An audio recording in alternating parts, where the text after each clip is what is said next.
Hi there and good evening. I'm Shauna K. Lester, the founder of Memorable Essay and the creator of the IMG Residency Match Application Accelerator.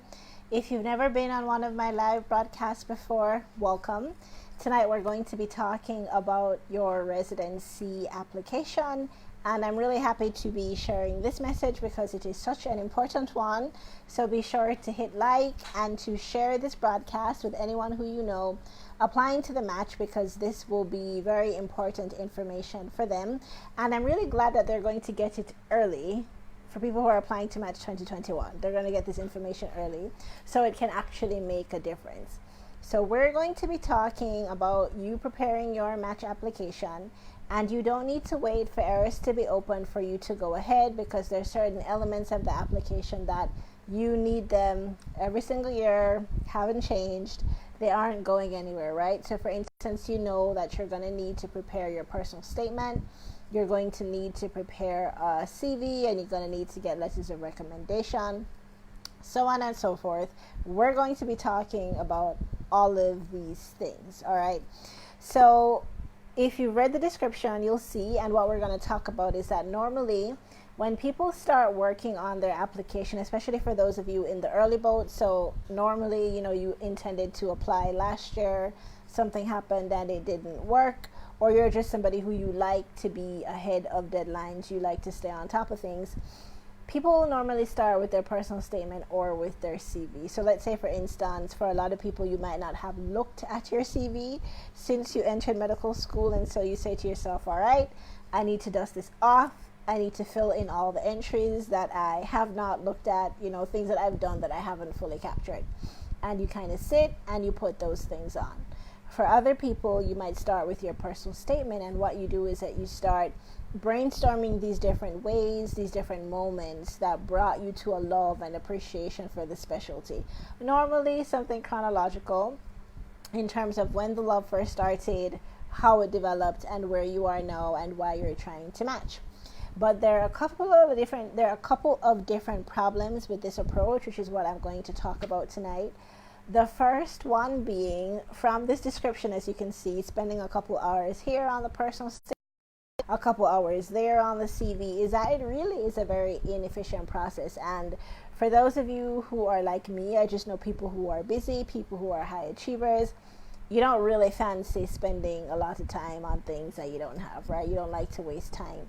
But I find that this particular method of working on your application is incredibly inefficient, because each time you sit down and you try to brainstorm from scratch, what are you going to say in your personal statement? What are you going to say in your CV?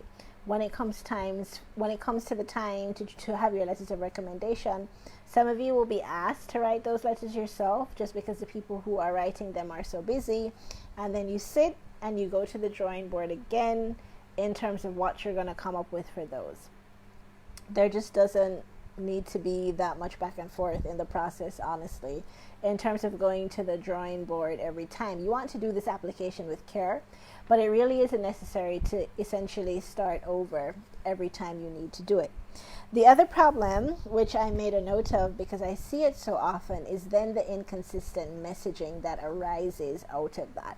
So let's say, for instance, you sit and you say, all right, I'm going to focus this personal statement on my love for internal medicine because I'm saying I want to match into medicine. Therefore, the personal statement needs to be about that. And you go in great detail about, a patient that you might have seen, what you liked about the specialty when you first got involved, where you see yourself going in the specialty.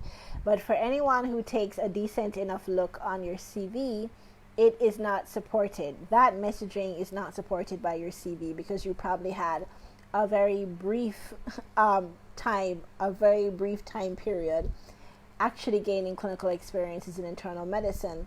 So it's like you have written onto the CV everything that you've done and everything that you've achieved, and it makes sense because you've captured it, but whatever you're trying to express in your personal statement doesn't exactly make sense.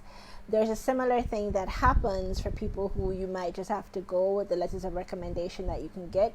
So you are writing about your level of dedication to family medicine, for instance, and you're only able to have letters that are strong from internal medicine.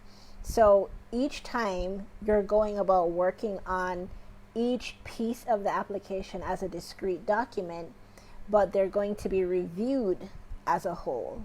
And when you look at them as a whole, it's just not adding up.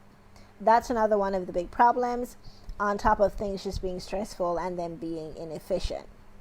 The other problem, which I've made a note of, is that doing it this way often undersells your strengths. And this is really important because I think a lot of people don't really understand how this can arise. But in order for your communication about what you have to offer to a residency program to be effective, it needs to be clear, right? So it needs to be true, first of all, because you cannot be writing about a passion for something that you don't have a passion about.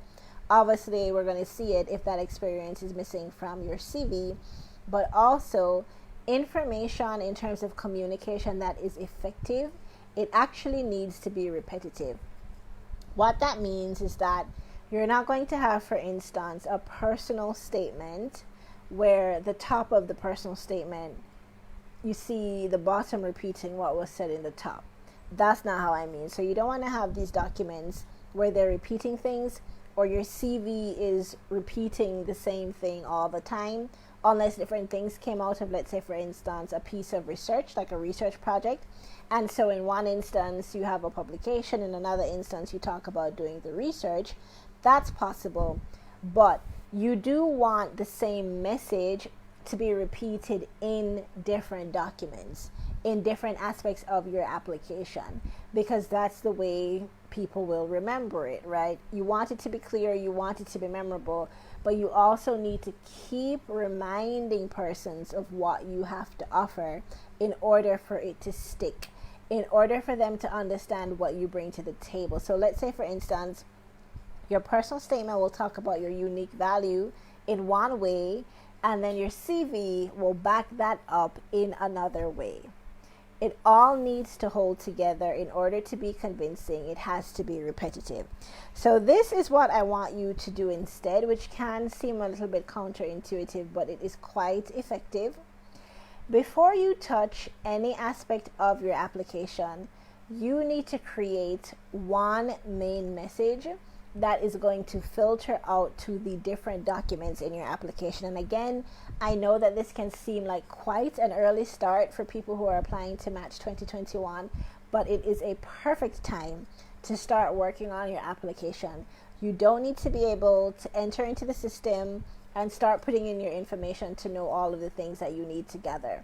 Now is an excellent time to start. You need to create one message that is then communicated in all of your documents. That's the first thing you do. You sit and you come up with this core message, with this main message that communicates to every program what is the value that you have to offer to them.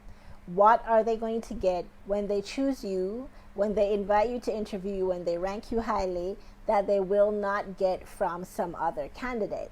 And then what you do is that you drip out this messaging in the different documents. So let's say, for instance, this one main message that you come up with says A, B, C, D. One of your documents might deal with A. Your personal statement might deal with A. Your CV might cover A and B. So we have some repetition of A, and we also expose them to B in terms of why you're worthy. Your letters of recommendation might talk about C and D. Your MSPE might cover A, B, C, and D. If that makes sense, if you're following, I hope that's not confusing. So your overall main message is one message. It says A, B, C, D.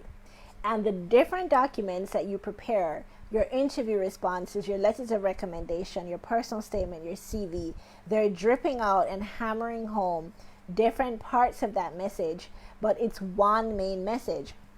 So every time you sit to put something together, you go back to that. So it's never confusing. It's never going to be saying different things. It's never going to be underselling your accomplishments. When it's time to write your personal statement, you go to that main message doc. When it's time to put your CV together, you go back to your main message. Time for your letters to ask people to focus on something about you, go back to the main message. Time for your MSPE, Go back to the same main message and pick out a part that you want that to focus on. And when it's time for your interviews, every time you get an interview invitation, you should not be going back to the drawing board, coming up with different messaging. You need to be going back to that very first message that you had at the beginning of your residency application process and tailoring it to the different programs that you're applying for. All right. I'm going to give you a couple of things to consider as you do this, as you come up with your main message, because that is the assignment if you're watching this live, because these things are very important, and so I made sure to write them down for you. The very first thing to remember is that every aspect of your application sells you in a different way. What I mean by that, for instance, is that the purpose of your CV is to capture everything that you have achieved in terms of the results. So in a professional medical setting, what are the results that we can expect when you are on the team? What your CV cannot do is explain why. So your CV can boast about the months of experience that you had in internal medicine.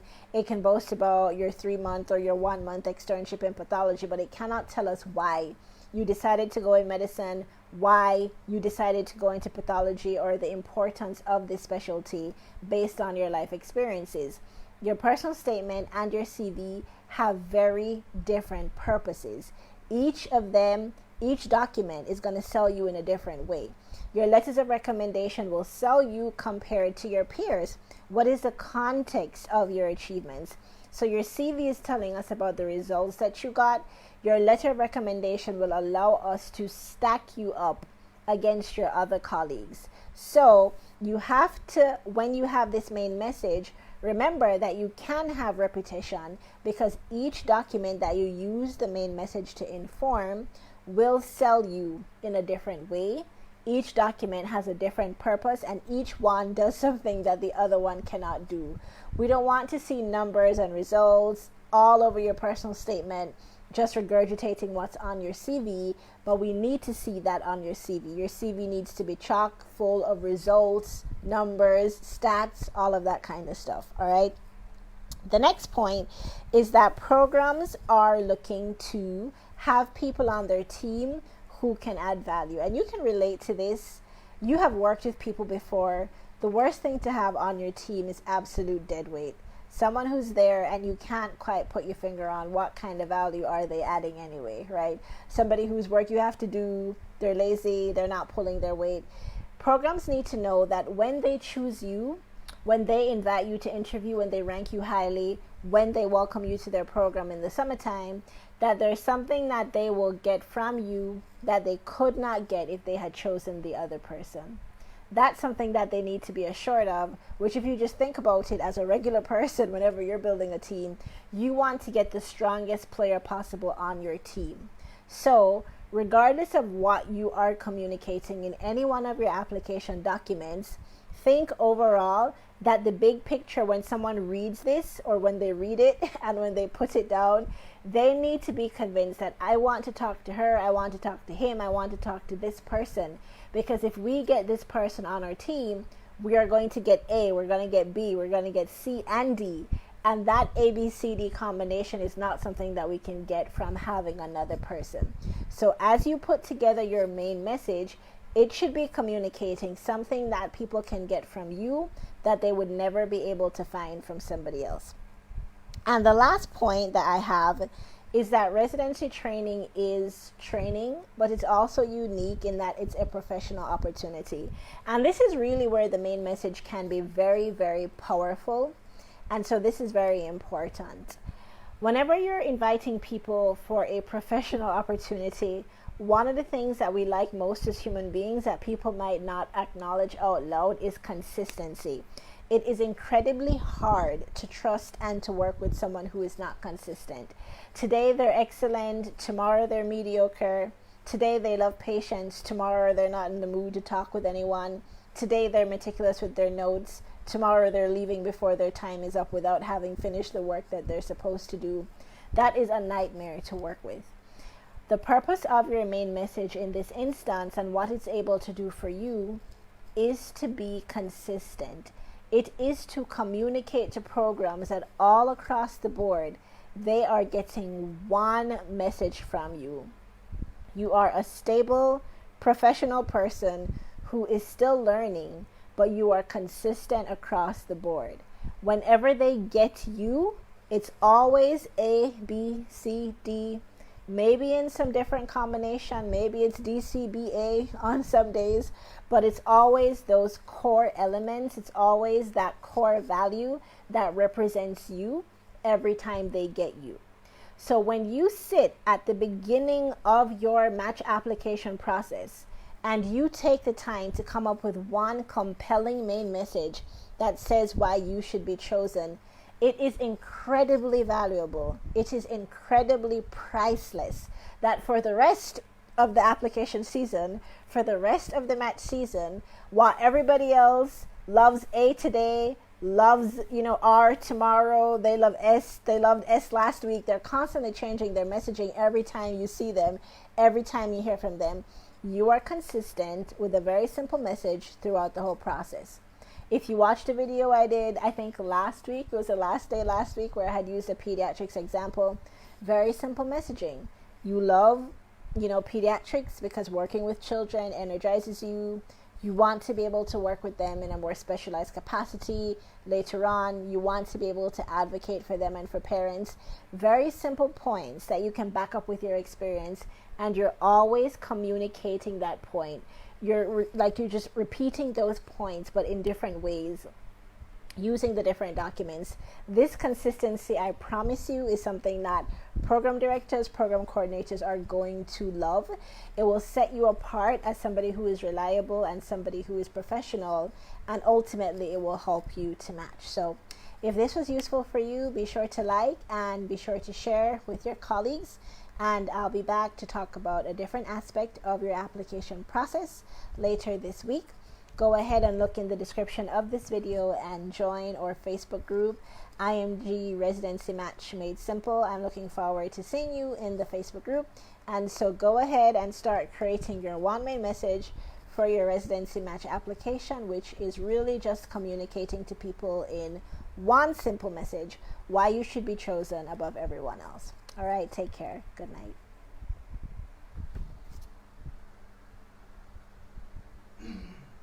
How do I stop?